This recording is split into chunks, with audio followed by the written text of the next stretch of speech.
বছরে একবার। আমি বলছি না যে রোজ রোজ বাবা মার পা ধোবাও, রোজ রোজ জীবিত ভগবান পুজো করো।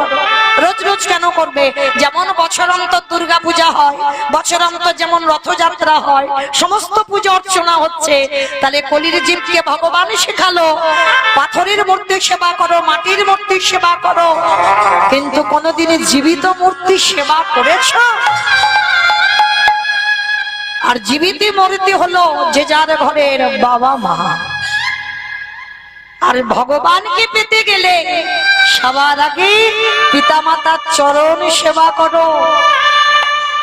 অনেক অনেক ভক্ত আমাকে প্রশ্ন করে বাচ্চাদের কি করে কৃষ্ণ ভক্ত করাবো।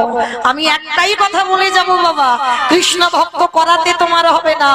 ওই 1 দিন থেকে 5 বছর পর্যন্ত তুমি সন্তানকে ভালোবাসো, তুমি সন্তানকে স্নেহ করো, আর 5 বছরের পর থেকে তাদেরকে শেখাও যে কি করে বাবা মাকে সেবা করতে হয়। যদি এটা করতে পারো তাহলে তোমাকে ছেলেকে কৃষ্ণ ভক্ত করতে হবে না, স্বয়ং ভগবান তোমার দরজায় সারা জীবন বন্দী থাকবে। নিতাই গৌর প্রেমানন্দে হরি বল, হরি বল, হরি বল।